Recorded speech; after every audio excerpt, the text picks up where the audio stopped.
Welcome to the Underground. Turn me up, bitch! My Little Underground with Peter A. It's My Little Underground. I'm Peter A. Make sure you're subscribed anywhere you get podcasts. And be sure to follow me on socials at MLU Pod. You can also support My Little Underground for as little as $1 a month. Link is in the description and over at peteraradio.com. This week kicks off part one of my two-part series talking of the best music of 2020. This week, we're talking of some of the standout singles and EPs of the year. There's a lot to get into, so I'm just going to dive on in. I'm not going to waste anybody's time. First single on my list, one of my favorites of the year. It was on my running playlist. I'm talking about The Scotts, their eponymous single, The Scotts. And this is the tag team of Travis Scott and Kid Cudi. And Kid Cudi was a massive influence on Travis Scott. And on this song right here, they have amazing chemistry, and I hope to see more of these two. I was actually hoping with the release of Kid Cudi's long-awaited Man on the Moon 3 that we'll see some Travis Scott on here, or maybe Mr. Cudi has more in store for us in the new year, 2021. We'll just have to wait and see. But on the Scotts, this tune has bombastic, fantastic production, overbearing 808s, minimalistic yet intergalactic keys, and Kid Cudi's remarkable backing vocals that support Travis Scott's verse. His famous hums are prevalent here. This is great stuff. Everybody go listen to the Scotts. It's probably, I think it actually is my most listened, my most streamed song on Spotify this year on my Wrapped, that whole deal. Moving on this singles list, WAP from Cardi B and Megan Thee Stallion. Another great tag team, great chemistry. And this song, these two are just kind of trying to out-horny each other here. Each of them exchanging their filthy sexual fantasies. Great stuff. And one of the standout things, for lack of a better term, on this track is the phenomenal sample job of DJ Frank Ski's 1992 smash, Whores in This House. The original song is phenomenal. It's infectious. Classic house stuff. Go check it out. Moving on to No Name, song 33. Now, you would think that the Madlib production would be the star on this track, but it isn't. It's a No Name responding to J. Cole by not only out-rapping him, but not drawing attention to herself, but to the horrible things happening to black people in 2020. Now, what this song does excellent is the fact that this is kind of not really a diss track. It's kind of just what No Name is looking for with rappers with big platforms like J. Cole, to kind of use your platform to address what's going on here instead of just responding to rappers like No Name. I think it's great. It's phenomenal. And I hope to see more No Name and Madlib work in 2021. That's just me. Meet Me at the Altar is next on my list. Their smash single, at least to me. This is also on my running playlist too. May the odds be in your favor. Now, again, this is the best addition to anybody who's out there running. And it's just three black ladies that have inserted a black perspective on the whole fueled by ramen pop punk sound that was prevalent in the early to late 2000s. And this time around, this sound has a very fresh, relatable emotion to what is happening in 2020. And I feel personally a lot of, I can't pigeonhole this sound, but you know, the whole quote unquote pop punkness sound, Warped Tour, etc. To me, it's just kind of just, you know, I don't feel it. It just seems very whiny to me. But Meet Me at the Altar, I think it's real emotion. And I think Meet Me at the Altar is a band that you're going to have to pay attention to in 2021. They got, I hope, well, if you follow them on social media, you can tell they have some other stuff in the works. But I hope to see a full length from these ladies, or at least another EP. Or, you know, in a perfect world, maybe a show. when everything kind of comes back together, hopefully, I'd love to see them live. But may the odds be in your favor. Meet me at the altar. Definitely give this tune a listen. It's great stuff. We're going to head out to Long Island for this next tune. Biaspy, Warzone, featuring Gabby Rose. Biaspy is actually the bassist of Long Island's own Medicine Fish.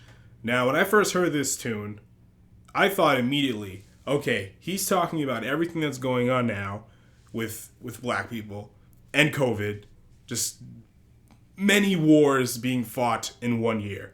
But actually, it's an internal war zone.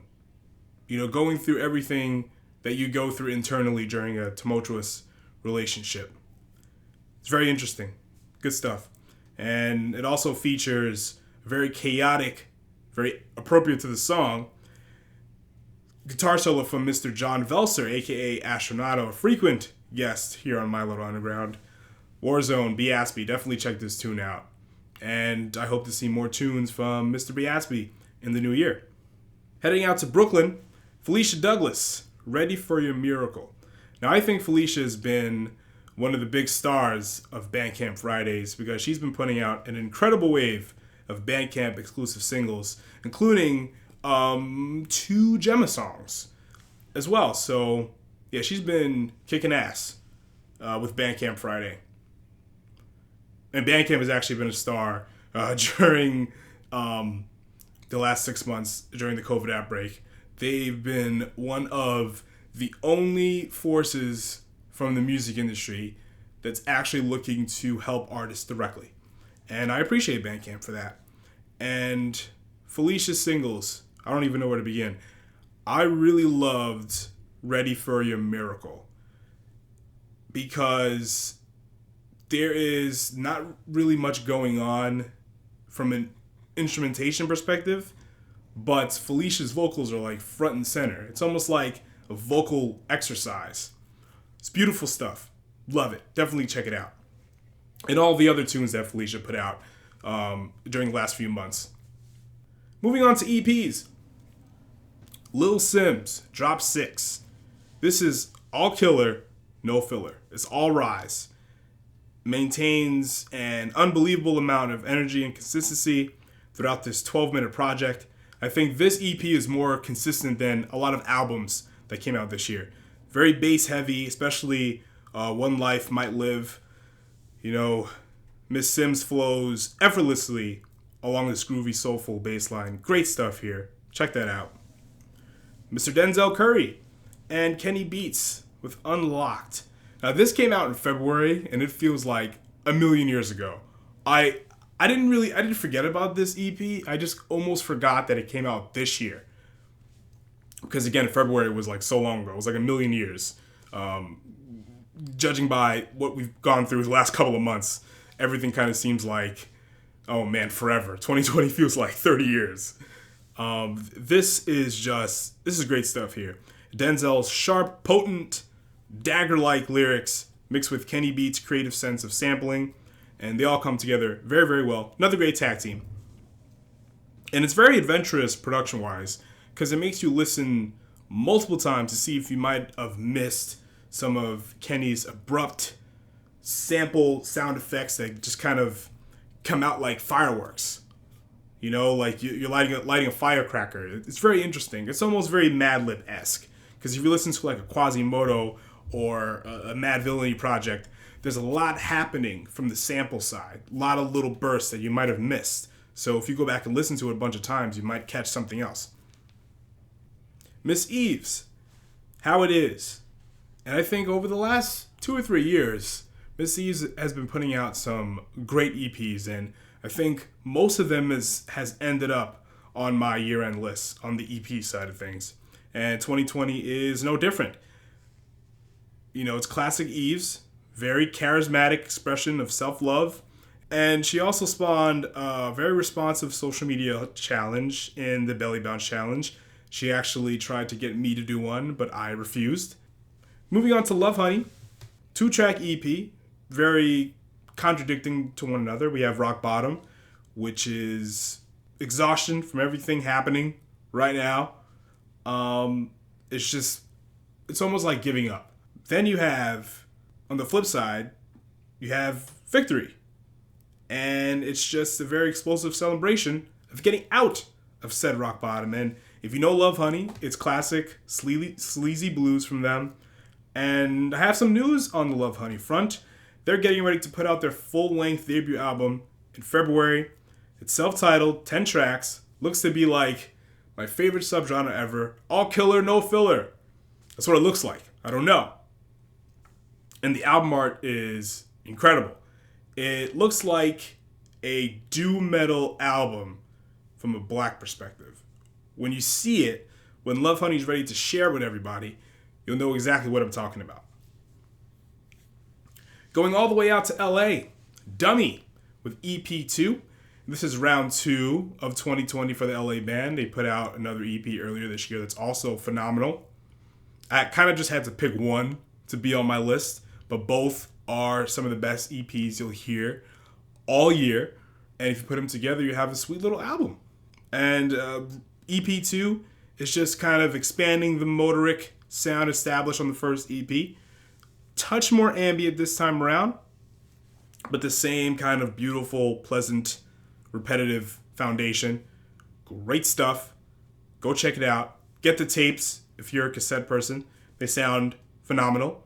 It's perfect. It's the perfect sound to listen to on an analog format, in my opinion. Last on my list, we got Ty Segall. Smagall. I think that's how you pronounce it. Bandcamp exclusive, full of Harry Nilsson covers. And I think Ty does Harry very, very well. Extraordinarily well. I especially love Coconut. Very infectious, bombastic bass line here. It's incredible. It's gorgeous. Then you have Driving Along. And this just showcases Ty's talent for melody. And of course we have Jump Into the Fire. The original version already, to me, one of the best bass lines I have ever heard. The first time I heard this song, I was at Alphaville in Brooklyn, and it was, I was at a show between bands. I forgot what show I was at. I forgot who was playing, but I remember Harry Nilsson coming up and Jump Into the Fire. And when I first heard that bass line, I'm like, oh my God, this is remarkable stuff. And Ty Segall does it justice. And I think it's great that it's a free download. It's not one of those, it's not a pay, whatever you want. It's a free download. It is totally free. I just hope that Ty puts out like a vinyl release for this, because I think it would just sound absolutely incredible. Go check it out. Ty Segall, Smagall. Free on Bandcamp.